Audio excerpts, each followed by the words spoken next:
Hi, everyone. Welcome to another episode of Calm is Hot. My name is Jade. My pronouns are she, hers. We have a very special guest today who's joining us. Would you like to introduce yourself? Absolutely. Thank you for having me. My name is Heather.janz. I'm a licensed marriage and family therapist, and my pronouns are she, hers as well. Would you also like to give your legal disclaimer? Absolutely. Everything said here should be considered for educational purposes only, should not be considered any type of therapy or medical treatment. And if you are wondering about what is the best fit for you, please consult a healthcare professional that can assess your specific symptoms and needs and make those recommendations. Awesome. And where do you practice? I live and practice in Fresno, California, but I actually provide therapy services to people who reside throughout California, Oh, that's awesome. I'm imagining virtually. virtually and in person. That's awesome. I'm so grateful to know you. Yes, we go way back, and we've always been able to stay in touch and consult with each other. So I appreciate that as well. I really appreciate you.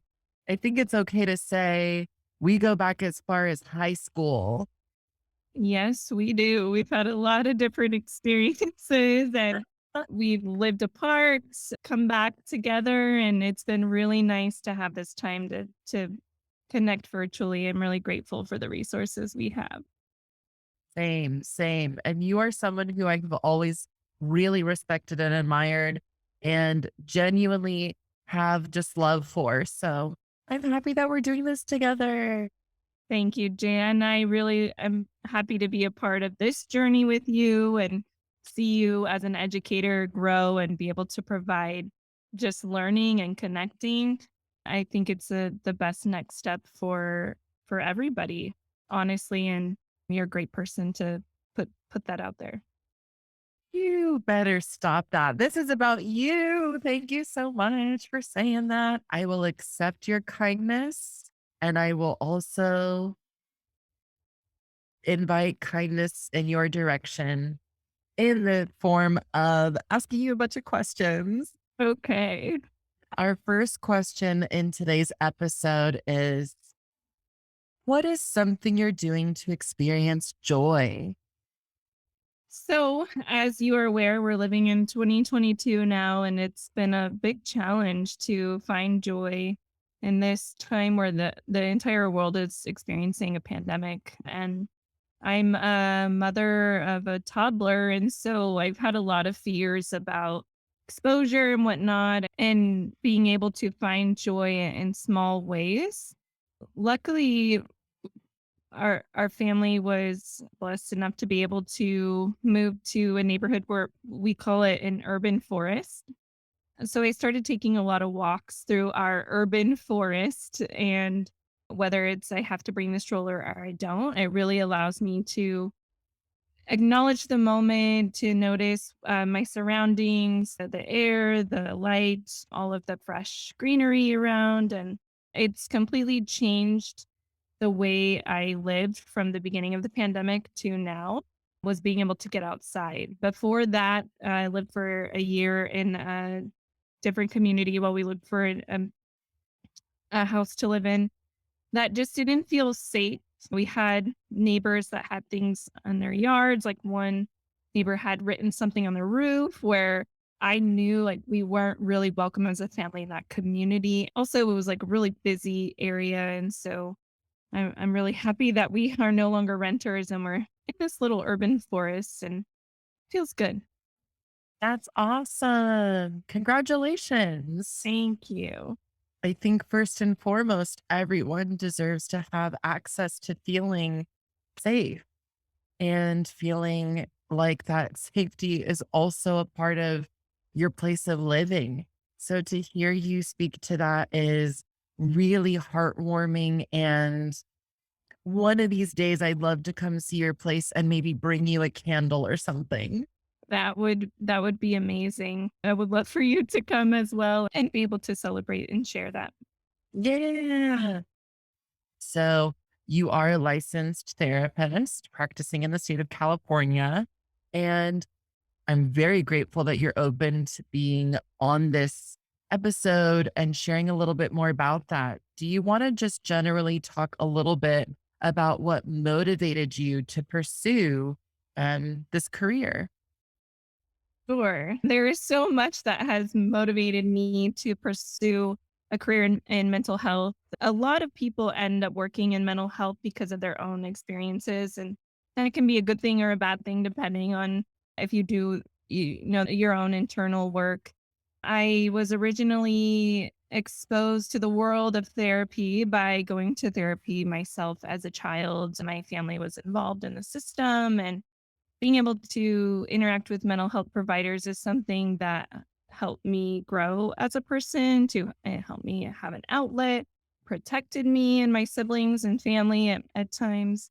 And so I knew that it was the kind of work that I wanted to be in. When I was in high school, the school psychologist saved me from failing, from dropping out of high school because I had a safe place to express what was happening for me. Me and my siblings were in foster care for a short period of time. And I think if I didn't have a mental health worker or social worker to talk to, things could have gone a lot worse. So I really wanted to be able to give back to people and share what I was given as a young child and also young adult. So it really truly is a passion for me as much as it's a way of living and supporting my family. Wow, it is so powerful to hear you speak this truth. I think, and I'm imagining some people may find this refreshing to hear and know your background and your motivation behind pursuing this work. It's powerful to hear you speak to this. Thank you. Absolutely. Yeah. And I I would argue as a communication scholar that you having this experience and this background probably also makes you better at what you do because you truly understand from experience how life-changing it can be.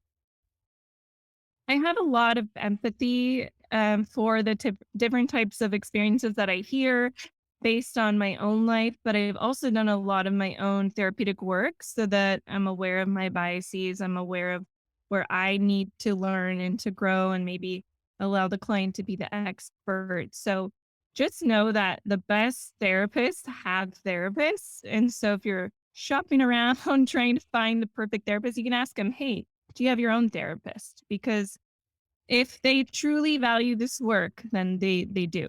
Wow, that is some serious insider information. I'm here for it. I think maybe someone out there is gonna start asking that question. Thank you for that tip, Yes, you're welcome. and it makes sense. Mhm. Now, one of the things that we had spoken about kind of discussing is the issue of access to therapy. Do you wanna say more about that? Yes. When I graduated from my master's program and initially started working, the main thing that we were hearing was not that there was a problem with accessing mental health. It was that people didn't even know what mental health was, or if they did, there was a big stigma against getting mental health treatment. There was a lot of shame around it.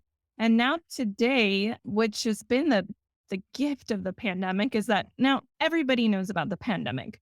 I think I even got a spam email from a cookie company yesterday that said, how's your mental health? And I was like, wow, Cheryl's Cookie cares about my mental health.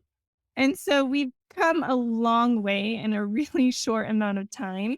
But to talk more about it, the access to mental health is now the bigger issue because people are now inquiring about the care, but they don't know how to get it. That makes total sense, and I think you're totally correct that a lot of companies are incorporating mental health in sometimes the strangest ways.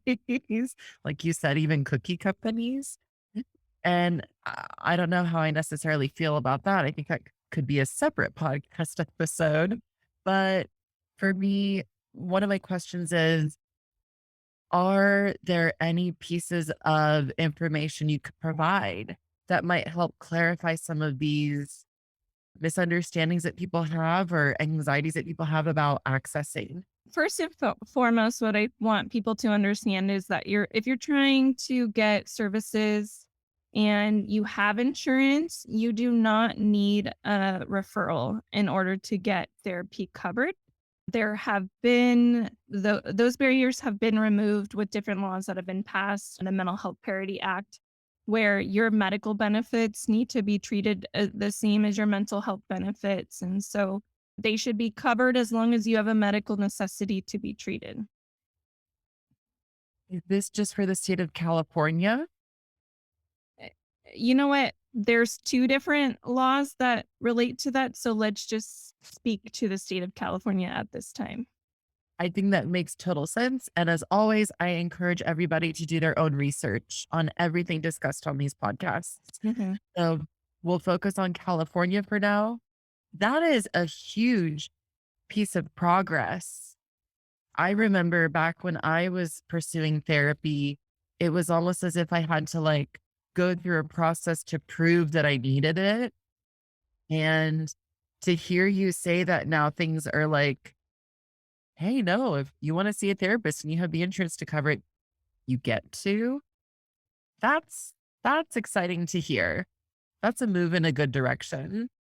Yes. So before you might have had to go to your primary care doctor and then they would refer you out. And sometimes your insurance might say you can have 12 sessions or 16 sessions. But with the Mental Health Parity Act, things have changed. And as long as the mental health therapist or the psychologist, psychiatrist you're seeing says you have medical necessity to treat, they determine the number of therapy sessions that you need in order to relieve your symptoms, which can it all depends on the type of therapy. It could be 12 sessions, it could be 32 sessions, it could be a year long of sessions. So it just really depends. But the most important thing to know is that you don't need to go through a bunch of steps of seeing multiple providers to get to that mental health specialist. Awesome. Huge leap of progress in the pursuit of mental health, accessing it. Now, what about someone, let's say, who doesn't have health insurance? If you are living in California, I know that there, especially in urban areas, there's a lot of programs that do provide community services, and now they're able to start reaching the rural areas, especially with telemedicine or telehealth. So the first thing I would say to do is to contact your local behavioral health department. So in Fresno County, we have Fresno County Behavioral Health. So you just look up what is my county's Department of Behavioral Health. You go to the county website and then they should have a behavioral health clinic attached to them. And just being aware of the Central California rural areas around us, I know that there are rural counties that have the services. So I would start there. I know that there's also barriers to things like, well, if you are an immigrant, where do you get services? And there are other nonprofits that provide services for that as well. And they've added on specialty for mental health because they're seeing that everybody has mental health needs. And so luckily we have a lot more available to us. In in a lot of counties, there's a 211 number, so you can look up in your county to see. It's like calling information and saying, "Hey, I need housing. Hey, I need food. I need mental health," and then they'll be able to connect you to whatever's available in your county. Never knew this. Wow. There's a Thank couple. You're welcome. There's other options too. Like I run a group practice as well, and one of our therapists provides lower cost services through something called OpenPath. It's a collective of therapists that are willing to provide lower fee therapy services to people that either don't want to use their insurance or don't have insurance. And you can get sessions as low as $30 up to, I think, $60, which is pretty reasonable, at least in California. my gosh. Yeah, you go out to lunch and it's $30. Mhm. Like, wow, that is incredible. and so compassionate for therapists to offer this. And I know, speaking from being in the Bay Area, we have several sliding scale or several mental health organizations who offer therapy for a sliding scale, which is kind of like a, hey, what can you afford to pay? That'll kind of be what it is, Mm. especially because the Bay Area cost of living is so expensive. I've learned Fresno is also becoming increasingly expensive to live in. And I'm really grateful that these services do exist. And thank you for also letting us know about what was it called? Open Pathway? Path Collective. Mhm. Open Path Collective. Is that for Fresno or is that like a California? I believe OpenPath is available nationwide actually, and you can search by region. So that is a great thing, and I recommend OpenPath over these other online companies. I don't want to name anyone specifically because I don't want to single them out. But with OpenPath, what from my own experience, it seems like the therapists are in control of the fee rates and nothing is taken away from what the therapist makes, which is important because you want your therapist to be able to pay their bills and take care of themselves so that they can be present for you. So that's another reason why I recommend OpenPath. Awesome. Hey, I'm here for it. I think that if people are putting in the work, they should absolutely be they should absolutely be getting to keep some of that money. So I'm right there with you. Totally agree. Is there anything else you'd like to speak to misconceptions about accessing mental health services, or any other barriers you want to speak to? I think just seeing how much therapy costs can be a barrier because you look at therapist websites and you see, oh, it costs $200 an hour, $400 an hour. But a lot of therapists do accept insurance. And I know people will call around and they'll say, no one on my insurance panel accepts my insurance, but there are ways to get through that. So I'm going to share what I would recommend doing, what I tell other people that call when we can't take their specific insurance. First of all, if you are low income, I would try to apply for Medi-Cal if you live in California, because Medi-Cal is really good about covering, at least in our region, 100% of the services as long as someone has a medical necessity to be treated. So make sure that you've signed up for the insurance that you qualify for. And then once you do have an insurance card, call the number on the back and ask for a list of in-network therapists. So instead of doing a search online for a therapist in your area, oftentimes people do end up on Psychology Today because they kind of dominate the Google search engine with the money they can advertise. But oftentimes those therapists don't update their profiles, and then people have called 50 therapists and no one takes their insurance. So call the number in the back of your card. Ask that case manager who answers for a list of in network therapists. And then you can also ask them to sort it by whatever your needs are. Like if there's a niche, you want to work with people who only practice CBT, or you want people for your specific needs or interests, they can sort it.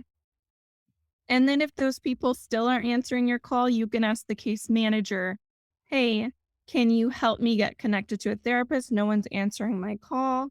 And the case managers have been really good about doing that legwork for you, making the calls and then updating you with the people with openings. What does CBT mean? CBT is cognitive behavioral therapy. It's what we call an evidence based practice. That's what we practice at our group. And I like it because we tend to focus on the problems in the present moment.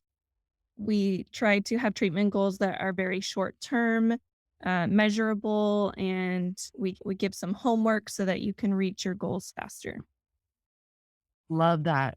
Awesome. Thank you for clarifying that for folks who are joining us. Anything else about accessing healthcare or common issues that people experience, your clients experience that? Common issues, in addition to calling around for therapists, are that, yeah, nobody's answering your calls or your phone. And think about what we're doing right now. We're using technology, we're talking on video. I think the best way to be able to touch base with the therapist today is not by phone, it's by email or filling out a form on their website. So if you're really interested in a specific provider, please find their website or email them.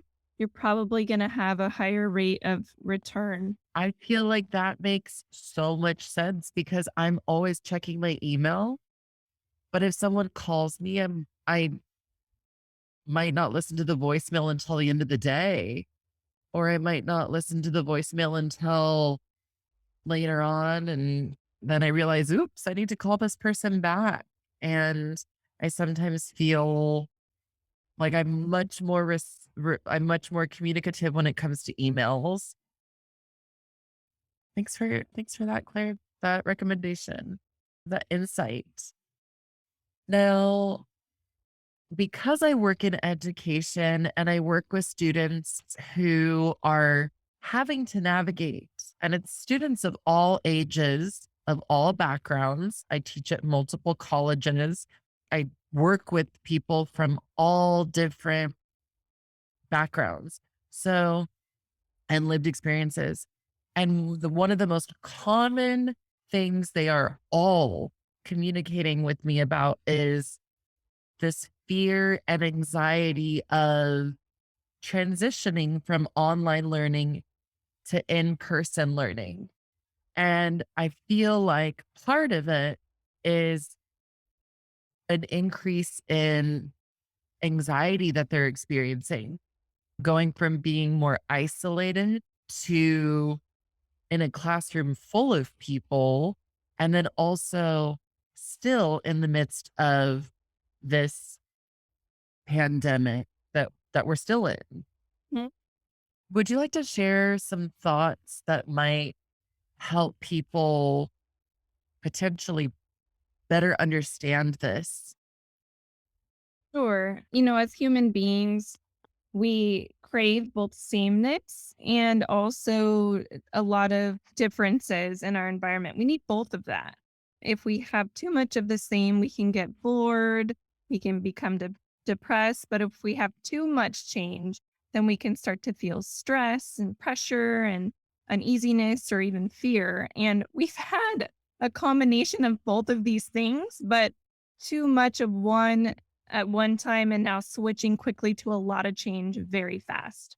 And what I'm seeing is an increase of adjustment problems more than I've ever seen before. And in, like you said, all ages of people. But yeah, in seeing it in young adults is surprising because young adults are people that tend to adapt very well. Unfortunately, with the pandemic, we've told people go home, be safe. We have all these campaigns, right? Stay safe, get vaccinated. And then we have the opposite of, hey, you need to get used to change. You need to go to work. You need to go to school in person. So these messages are very conflicting. And what I have to say to everybody is there are no good answers. And the best thing I can say as a person, not even as a mental health professional, is to just look at it day by day. You can always change your mind the next day. You can always change up what you do a week from now and pivot, right? You've probably heard that key word of last year, pivot. But you have the ability to control your life and make decisions based on what your needs are of today. Wow, I love that. And I think there's so much truth to that. I feel like all of the people who I listen to, all the podcasts, all the mental health professionals who I follow, that seems to be the most common piece of hope.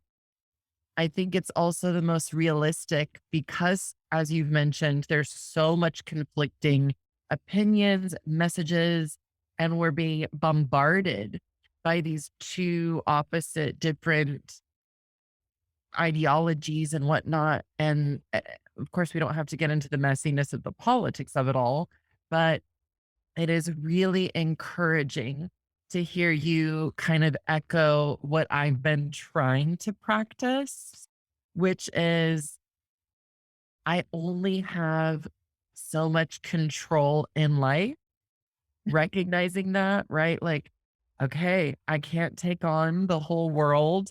I certainly am not in a position to make huge decisions.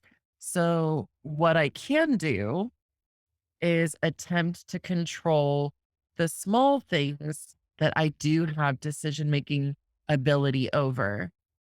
And that has helped give me a sense of agency and autonomy again on this day by day basis.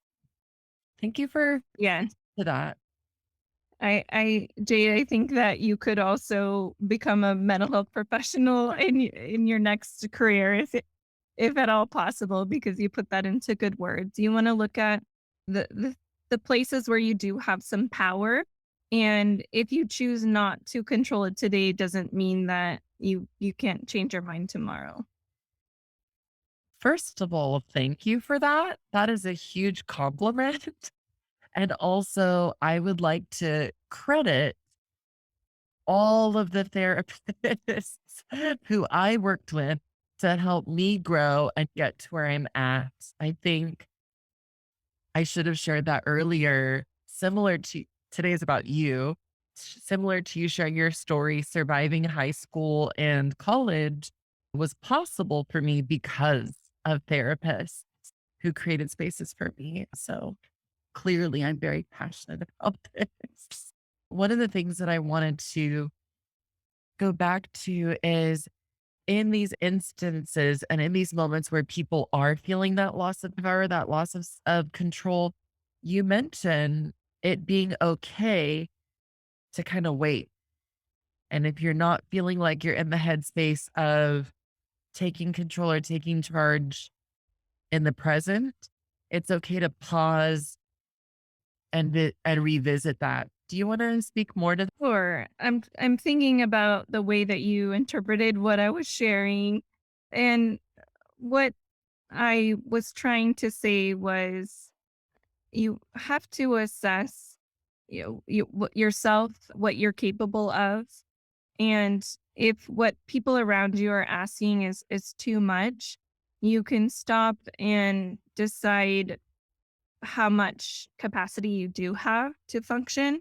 So when you do have anxiety and you're trying to assess how much can I handle today, what I try and tell people is ask yourself, how much is this interfering with my daily life?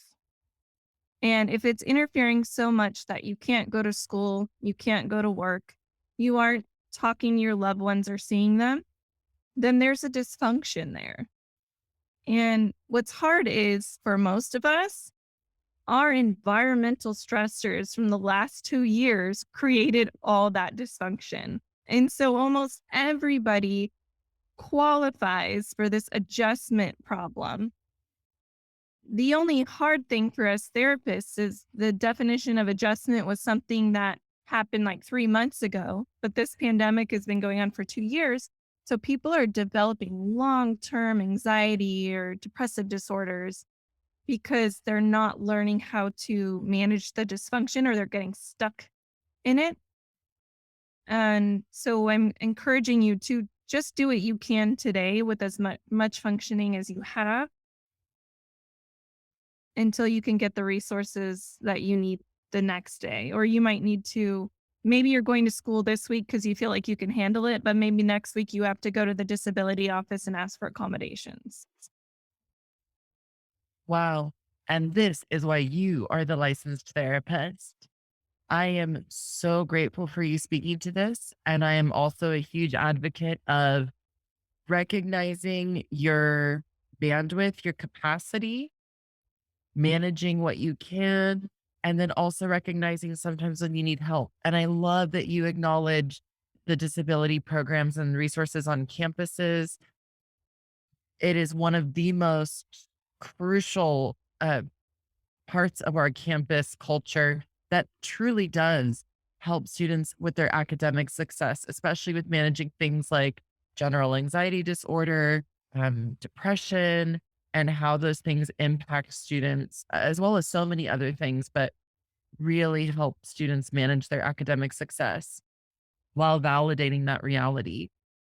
So thank you for calling attention to that as a Yeah, resource. absolutely. Yeah.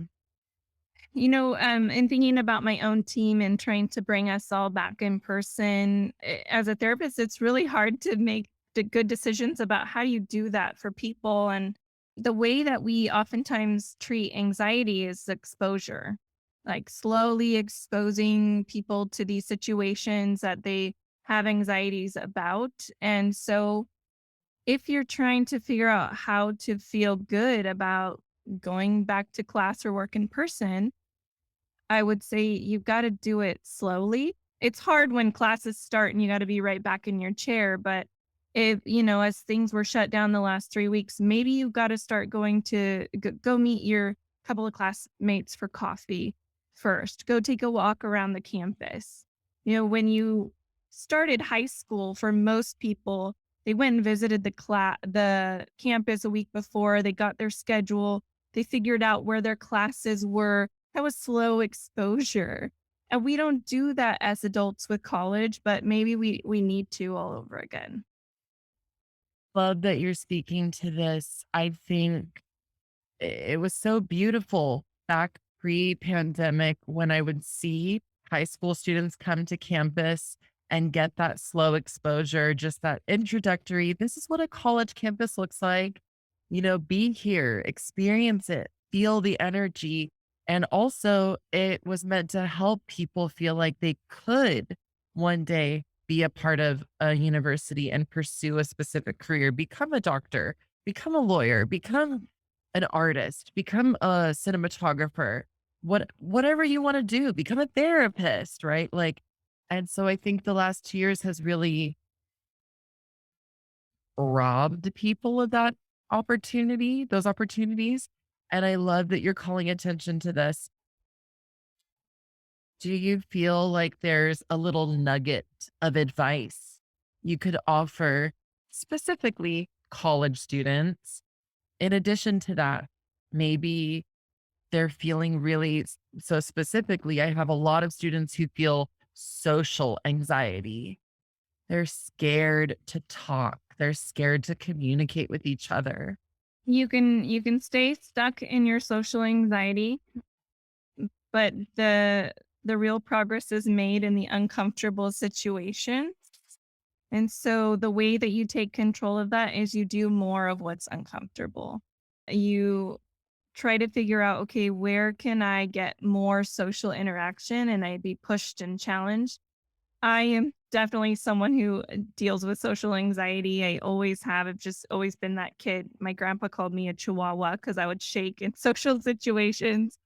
But when I went to college, I was so much aware of that because of my own therapy. And so I joined student government, I joined clubs, and I was not comfortable. I did not have fun at first, but I knew the more exposed I got to these people, I would get comfortable and start to have fun. And I absolutely did. It was totally worth it to get involved in campuses. And I think as a student too, I don't want to speak to just the anxiety. I want to mark on the depression.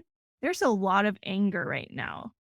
Like, if I had to go to class this week in college, I would probably be angry about the experience. It's not fun. Teachers are burned out, students are burned out. And at first I would want to just get angry. But you got to think about, how long do you want to get angry and what do you want to have happen after that? And this is kind of what we would do in therapy, but I would challenge you. Okay, once you're done being angry, what do you want to have happen? What does that look like? And how do you want to be a part of it? And so you can wait for the teachers to change it all, or you can step up and start to be a part of the solution and the change. It's hard because they don't listen for a long time, but there's enough of you to make the change. Wow. Oh my gosh. My brain just went in like a million different directions. I think that you are a rock star for being willing to acknowledge these very real emotions that people are experiencing. I have so many students and myself also navigating and managing bouts of depression, anger, these very, very human responses to everything we're dealing with. And I think that I completely agree with you. And I think there's a reality where for some of us, it's easy to stay in the anger, to stay in the sadness, to stay in the anxiousness, because at some point when it happens for so long, it forms as a habit and it forms as just truth. It forms and becomes reality. And then moving away from that suddenly feels scary. Like, where do I go from there? And I love that you very honestly and with a sense of accountability say, okay, that's valid. The anger, the depression, everything. But what next? What do you want to do next?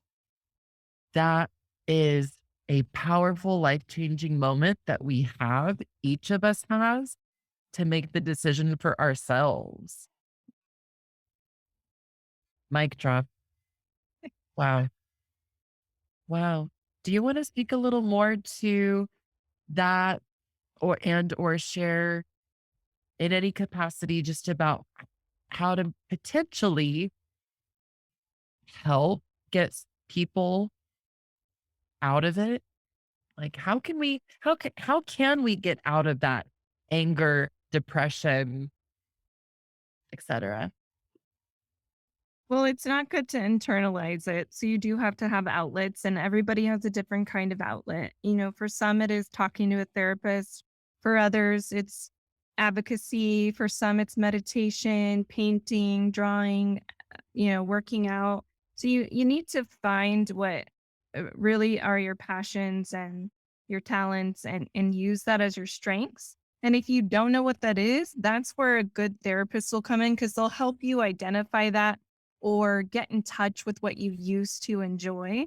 So I really want to encourage you to find that therapist that doesn't have the connection to your family, to your friends, that might be blinded by what's going on, or benefit in some way of you not succeeding. And those are the benefits of going to therapists. So I would say start by talking to someone with an outside perspective if you are not sure what those strengths are that you can rely on to pull yourself out of this. Wow. Wow. There's so much there. I feel like your honesty is so refreshing. I feel like there's a lot of people who are nervous to have conversations like this, especially when it comes to people's mental health and also acknowledging how different everyone is, how complex this issue is, and how one solution might be great for one person and might not work for someone else. Thank you so much for acknowledging that and bringing that in. Yeah. What are some of the things and or the strategies that you might have to help people or encourage people to kind of manage this? Maybe not like in terms of, okay, today's the day, like we change our life, but just in a moment of anxiety that comes up in the day, in the present, and kind of how to manage that. Are you comfortable speaking to that? Or I can share just some basic techniques. I wouldn't consider these a form of treatment for yourself, and always consult with the professional. But the first thing I would start off with is monitoring your own behavior and what's going on right now, because that's where the answers lie. And sometimes we aren't even aware of what we're actually doing day by day. Like, where does the time go?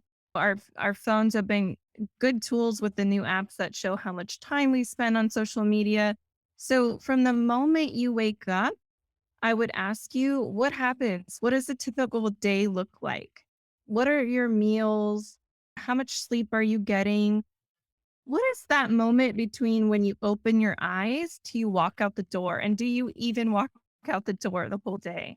Because that short experience has enough interactions where you could make changes to completely flip flop your emotions and your feelings that will impact the rest of your day. So monitor it first, and then you can make small changes and just those little amounts. People I know have written on a mirror positive statements. They've started brushing their teeth in the morning. They've decided to go for a walk. Maybe they've noticed some negative thoughts right when they open their eyes, like, oh, today's another Monday. And then they stop that thought and think, it's Monday, a new opportunity for a different kind of start, like reframing. So start with monitoring and slowly make changes where you notice that things just really don't feel good or aren't working. You know what? You're speaking to research that I love. There's some research in our field of communication that suggests that we as people are capable of reappraising our anxiety from an experience being a threat and or something to fear to being something that's potentially an opportunity. And I think you just spoke to that reality that we can, for the most part, shift, shift that energy. I believe in energy, shift that energy from the negative to something that's less negative. Wow. Yeah. Thank you for speaking to that. I just got all excited. And when we have these barriers and many barriers, we can get depressed, we can get anxious, and that can get us stuck. And that's where a therapist might come in or accountability buddy. But as humans, we need to be held accountable. And so, as much as it might be like a new responsibility to go to therapy, it's going to get you the results faster than if you just try to do it on your own. What is an accountability buddy?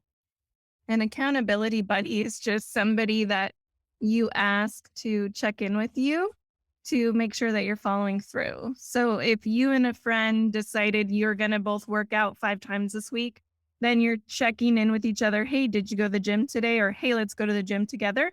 But this can be a little bit more attentive where, hey, buddy, did you get out of bed today? Did you eat breakfast? Like if that's what you really need. But honestly, the best way to do it is see a therapist to assess how much you need. But a combination of those natural resources, using your friends and family to help you, and talking to an outside therapist is going to be the best mix of supports. I love this. I am all for the accountability strategy, the accountability buddy strategy. I love this. I sometimes send text messages to friends. Hey, are you staying hydrated?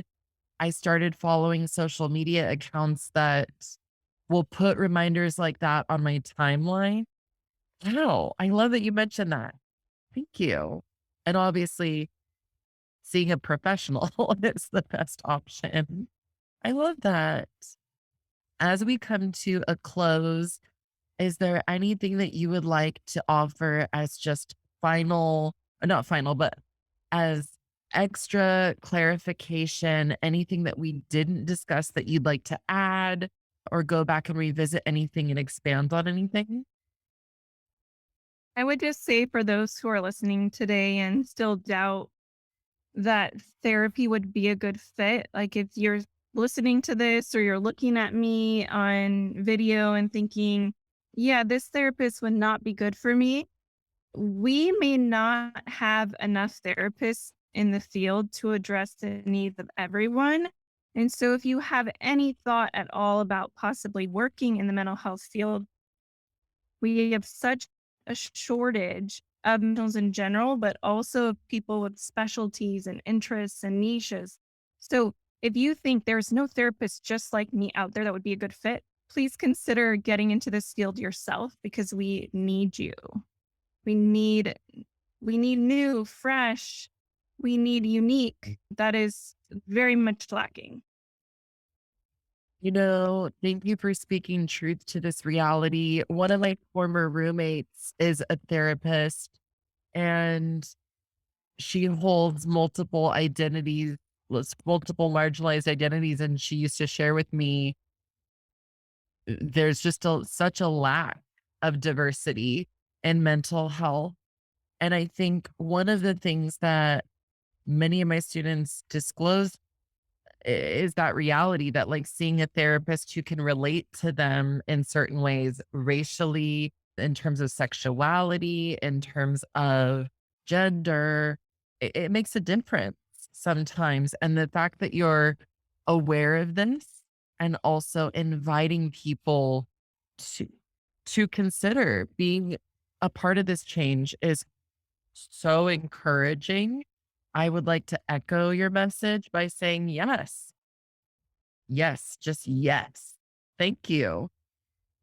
Absolutely. And I have always in a way to give back is I give free consultation to students that are interested in learning more about the field or how to get into a program to become a mental health professional. So please reach out to me if there's any interest at all. And if I'm not the right person to answer your questions, I try to refer out to colleagues that might know better. So I'd love to provide that to anyone interested.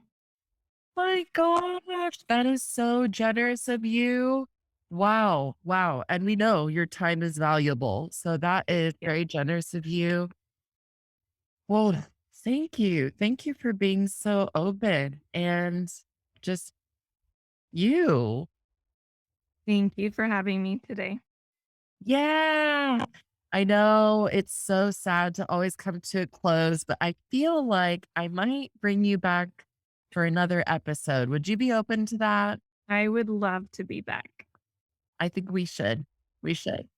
Okay. Yay. Thank you so much again, everyone, for who's listening, participating.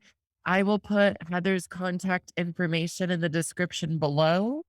Again, if you want to reach out to Heather, whether or not it's about potentially just asking about what it's like to become a therapist and or just asking for maybe some directions for resources, you're open to that, right? Yes, I am. Awesome. Okay. Well, take care until next time. All right. Jade, it was wonderful working with you and seeing you today. And I wish everyone well this new year. Oh, yeah. Bye.